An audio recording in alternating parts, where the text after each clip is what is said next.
Hello, I'm Jim Burnett, and today's show is America's Wings, the second program of our series on NASA and aeronautics. In this episode, we examine some of the ideas which led to the development of the airplane. We also take the time to look briefly at some of the unsung pioneers who made important contributions to the world of aviation.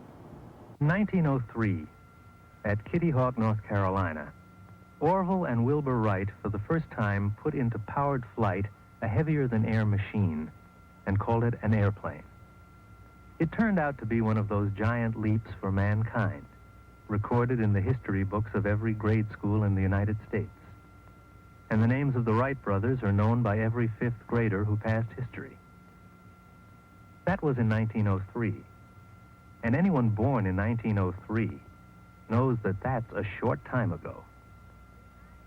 But during that short time, the airplane has come a long way. And it took an awful lot of leaps to get from there to here. Maybe not so giant as that first one, but giant nevertheless. And each of the leaps that was taken was first taken in somebody's mind. I was sitting there with my feet up on the desk, mulling over just what the devil I had. And I remember I had the idea, and I went rushing into my boys, and I said, "Hey, look at this." I do my best thinking about 3 o'clock in the morning. I have a notebook by the side of the bed. I write it down so I don't forget it. By the time the fellows in Seattle could get around to telling the people who had the airplane to not test it, they had already tested it, and it worked. Their names may not get included in the fifth grade history books. But now that our nation is in its third century, it seems fitting that a few unsung people should get themselves sung.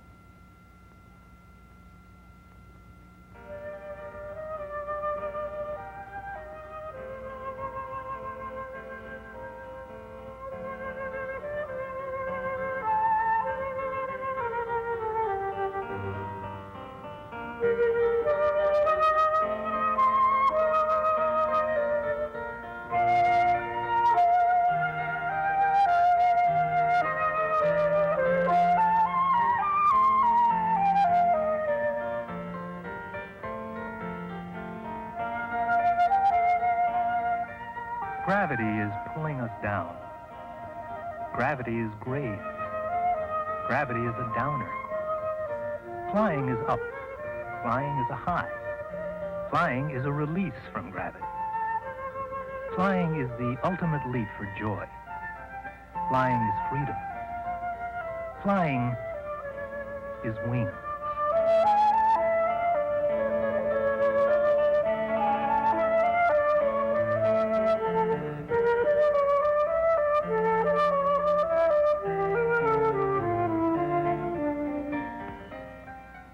Let's look at just a few of the things that had to happen, and a few of the people who thought of them. I always was interested in how airplane wing shapes were devised, where they came from, what considerations made people choose the shapes they chose.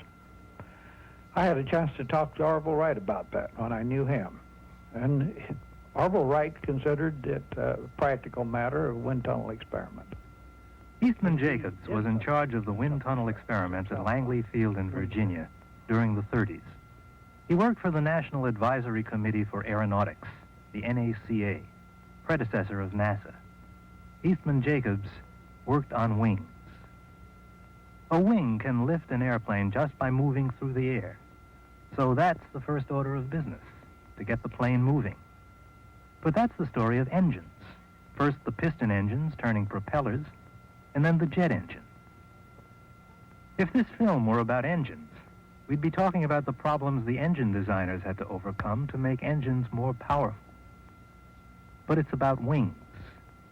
And Eastman Jacobs' job was to make those wings as efficient as possible so that they could lift heavier airplanes and so that the engines could move the planes through the air faster and cheaper. And that meant reducing the wing's drag. Drag is one of those rare technical words that also happens to be very descriptive. Drag is a real drag. It's the resistance the air sets up against the moving plane. It's the force pushing your hand back when you put it out the window of a fast-moving car, or pushing against that parachute to stop the plane.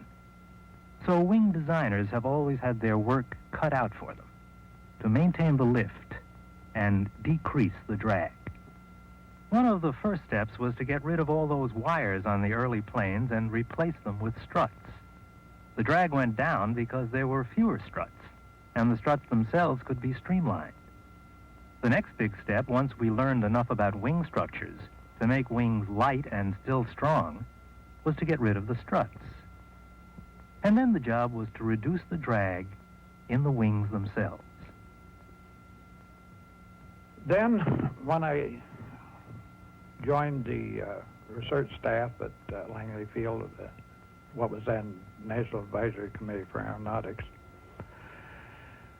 I was put in charge of the variable density tunnel, and I saw an opportunity to do some really important investigating of the effects of various wing shapes on their performance. You could replace a wing by a thickness distribution and a curvature.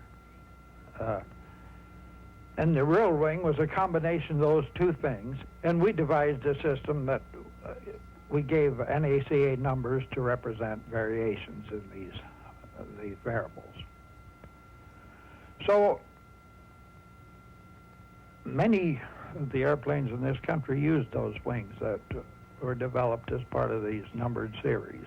Some of this work was pretty routine, and it supported basic theories that were evolved along about the same time.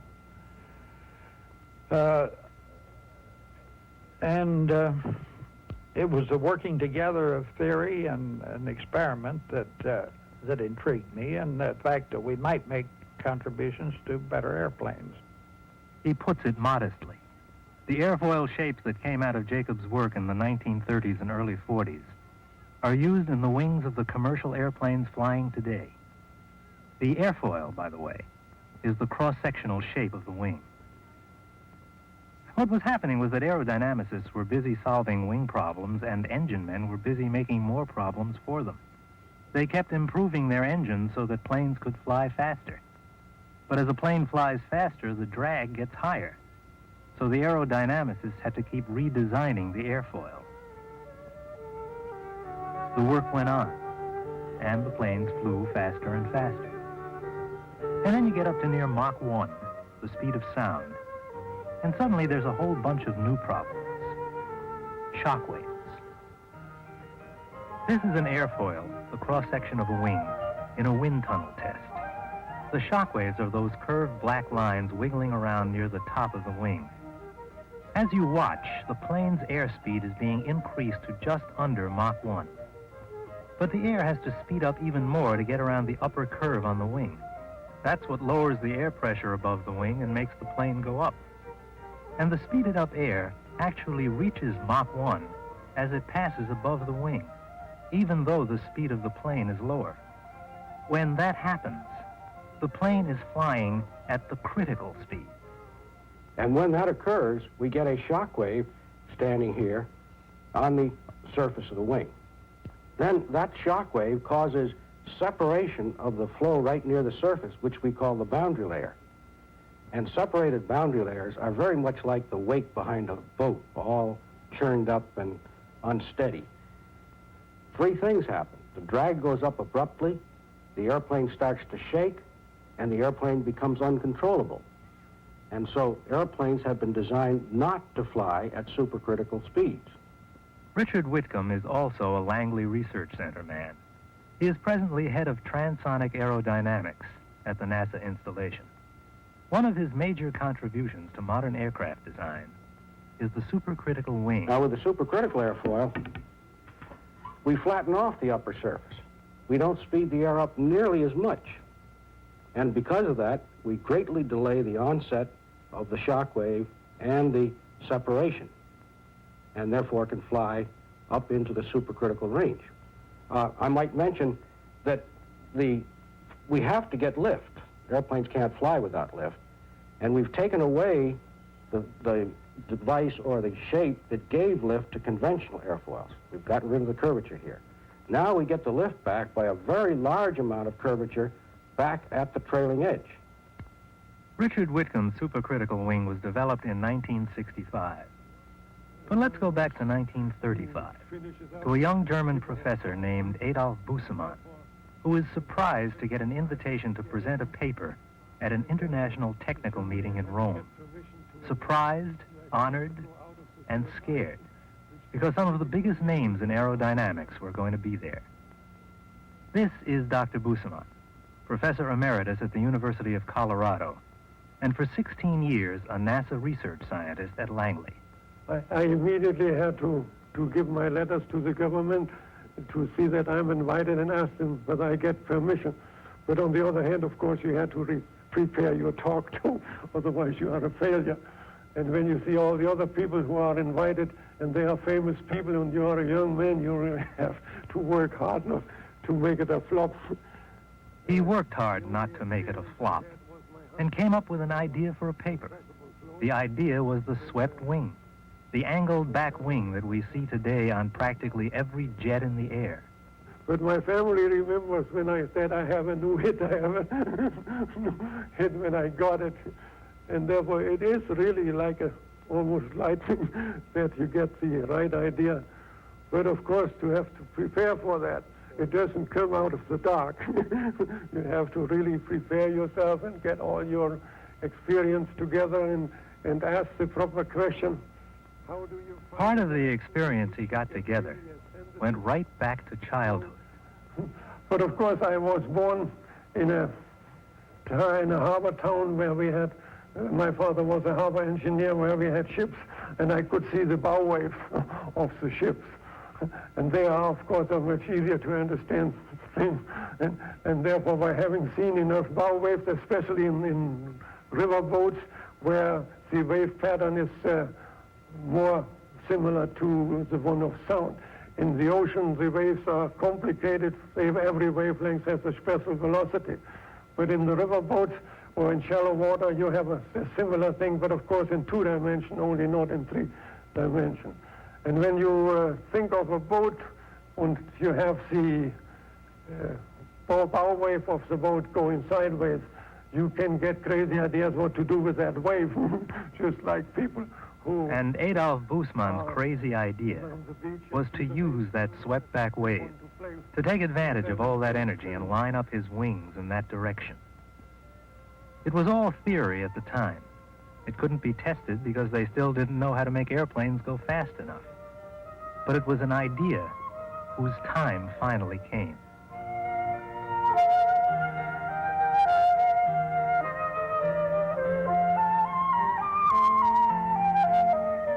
Yes, I feel I'm the father of the sweepback and my children are nice to me. Now let's go to 1946, when the Boeing Company, in the person of George Schuyler, currently vice president in charge of research, decided to build a swept-wing airplane. The plane was the B-47, and the first model had a problem with pitch-up. The nose of the plane wanted to rise. The voice you are about to hear is Mr. Schuyler's. When we flew it, we found we had this problem and we had to do something about it. So then we searched high and low for schemes to solve the problem. Eventually, one of the fellows who was not working on the airplane but was working another group in the company came to the fellows and said he knew a solution to the problem that he'd got from some wind tunnel studies that some people were doing on things called vortex generators. And these had only been studied, these vortex generators have been studied in the wind tunnels to improve the characteristics of wind tunnels, but nobody ever put them on an airplane.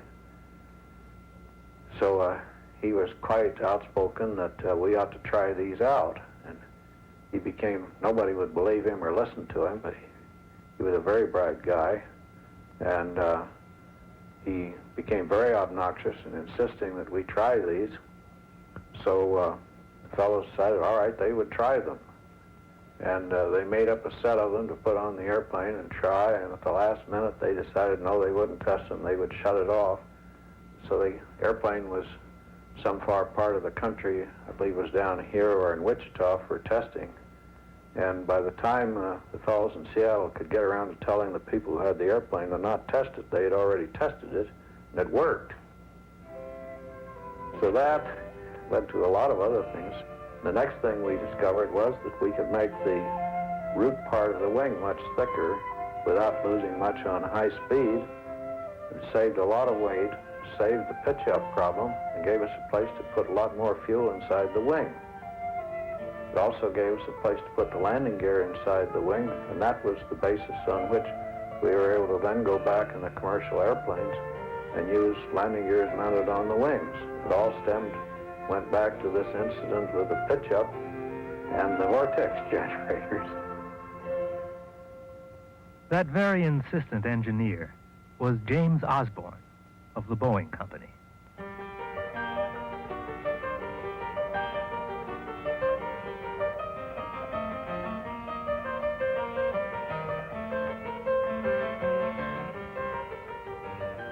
When airplanes got to where they could fly fast enough to cross over from subsonic to supersonic speeds, the drag problems became enormous.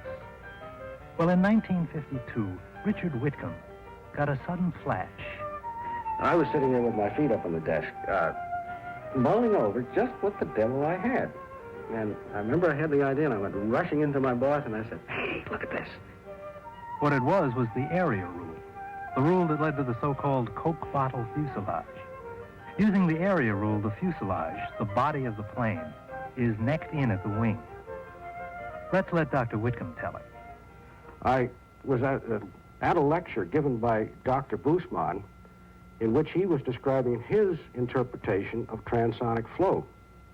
And he made the comment that transonic flow was like a pipe fitter's flow, in that at the speed of sound, or near the speed of sound, the tubes of air, or a given amount of air going past an airplane does not contract as it does at subsonic speeds, but stays with the same cross-sectional area. And so it was like a pipe fitter's flow in the sense that if you could see air, there would be individual pipes of air going around the wing that weren't changing their shape. So I said, maybe I can use that. And so I was sitting at my desk trying to put together what I had learned in the wind tunnel using the Schwerin pictures and what Dr. Bussmann had said. And then it was like a light bulb lighting up, as you've seen in the comic pages. Aha! That is what it is. The pipe of air that has to get around the wing, it can't change its shape. It can't get smaller to get around the wing. It's a constant area, therefore it has to bend around that wing. Now, where can it go? It probably, in general, gets pushed this way. Well, let's have it come out this way. It gets pushed out this way. And therefore, it continually is pushing more and more pipes out here. None of these pipes can change shape or cross-section. Therefore, any pipe that gets pushed out this way, the piece of pipe right next to it gets pushed out too. And so you go way out here, and these pieces of pipe are all being pushed. So what we do is to essentially neck down the fuselage in this region, make it narrower here, so that we account for the cross-sectional areas of the wing. In other words, we subtract out of the fuselage the area of the wing. Now, with the indented fuselage, that pipe doesn't have to go out this way. It can bend into the hole in the fuselage. And it doesn't affect these pipes out here. And this cuts the drag at transonic speeds in half, approximately. And that concept was then used to design all the future transonic and supersonic airplanes. It's because of wings that an airplane goes up, but it's the whole airplane that's flying up there. And there's a designer who's got to be included in a film like this one, who has advanced the art by designing whole new airplanes, some 40 of them, during his long career at Lockheed. That includes the World War II Hudson bomber, which he redesigned, the Lockheed Lightning, the F-104, the first Air Force jet, the P-80, the U-2, and another one that we'll get to in a moment. His name is Clarence L. Johnson, but everyone knows him as Kelly Johnson. We talked to Kelly Johnson about the plane that flies at 3 times the speed of sound, the plane that flew from New York to London a few years ago in less than 2 hours, nicknamed Blackbird, and variously identified as the YF-12 and the SR-71. Well, let's talk blackbirds in general. They're all blue, they're not black. They become black at altitude because the paint color changes. We thought we knew all about titanium, and we needed titanium to fly either titanium or stainless steel. The B-70 went the stainless steel route and went the honeycomb route, and I didn't think we were smart enough to do that. So we went the titanium route. We thought we knew all about titanium. We had researched it for 10 years. But out of the first 6,000 titanium pieces we made, 99% were scrapped. They were so brittle, you'd push them off the table and they'd shatter. So we said, well, we'd better start over again. We had to, for instance, invent a hydraulic oil that would stand at an operating temperature of 600 degrees Fahrenheit. It came about that we had to invent almost everything on the airplane. I posted a $50 reward to anybody that could come up with anything easy to do on the Blackbird. I still got the $50. We had help on the metallurgy course from the Titanium Corporation of America, but in adapting it to practice, we had to do that. We had to set up a machine shop and determine the best drills, milling cutters, all the rest of it. We actually, in that program, ended up with 67 vendors making us individual machine parts. And so we had to pass on to them, so optimum tools and other things. Our operating temperatures, the average for the whole airplane when we were cruising is about 600 degrees Fahrenheit. The strip between the windshield pieces right in front of the pilot's face is running 750 degrees. And the bottom of the rudder, which is above the afterburner, is running 900 to 1,200 degrees. And the problem of handling those temperatures, the inlet temperature to for the air going into the engine gets over 800 degrees Fahrenheit. That's what I say, we had to invent everything.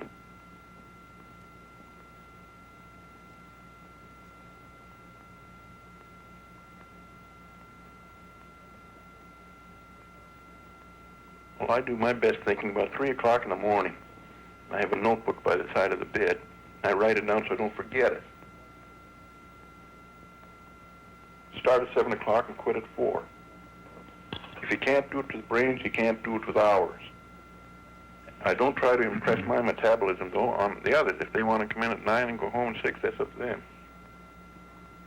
Kelly Johnson's Blackbirds were flying at Mach 3 15 years ago. And for the past 15 years, that seems to have satisfied just about everyone as being fast enough. Now we're looking at new problems. And one of the biggest is economic. Well, the airlines, of course, are in deep trouble because the cost of their fuel has gone up 2, 3, 4 times in several years, so they're very anxious to do something about this. So then the question comes, all right, can we design a different engine? Can we design a different wing? Can we design a different cabin to put the passengers in that would save fuel? And all of these things are being very seriously considered now. Most of them are things which require a brand new airplane to make much progress on, and there haven't been any new airplanes designed in recent years. You can see that this is an add-on type of thing. that you could put onto the existing airplanes, and thus save fuel for the entire operating fleet of transports, military and commercial. Dr. Whitcomb's idea is the winglet. Out at the tip of the wing, we have a more negative pressure on the upper surface because we have lift, and a more positive pressure on the lower surface. And therefore, the air tends to move inward into that low pressure region on the upper surface. And finally, because of that motion, downstream of the airplane, we have a vortex. At this point, this thing is trying to start a vortex. A vortex is just like a tornado. There is a drag associated with that vortex. The vortex is an energy loss which must have a drag associated with it. And the winglets are devices to reduce the strength of that vortex and therefore reduce the drag. The way I like to describe how the drag reduction occurs is that these little winglets are operating just like a sailboat tacking upwind. We asked Dr. Whitcomb what he expected from the winglet if all goes well. The first step, in fact, the reason for developing these was to develop something that could be used on existing airplanes. And you can see that this is an add-on type of thing that you could put onto the existing airplanes and thus save fuel for the entire operating fleet of transports, military and commercial. This is where I think it'll first be used. But on the other hand, my calculations indicate anyway, it will be on every airplane in the future because it is so much more efficient than an airplane without it. There have been a lot of people who have been responsible for the evolution of the airplane. We've talked about only a few of them. But before we conclude, let's take time to listen to the late Igor Sikorsky, the inventor of the helicopter. This is from an interview filmed in 1967. Well, certainly, the question of a teamwork entered now to a greater extent than it entered before. And this is both in science and perhaps in every other branch of technique. Nevertheless, I am convinced that the work of the individual still remains a very important factor, still remains a spark which moves mankind ahead, even more than teamwork. Teamwork comes into existence after the spark, the intuitive spark of a living man started something. Then later comes the teamwork to give a bigger body to the little soul which he created. So briefly, to my mind, creative work is still there with us, still there to stay, and still remain a tremendously important factor in the progress of mankind. We've seen how some of our aeronautical pioneers were motivated and how their ideas changed the shape of aviation. Next week, our story takes us to the 60s, a decade in which NASA's aeronautical programs start to bloom. Till then, I'm Jim Burnett.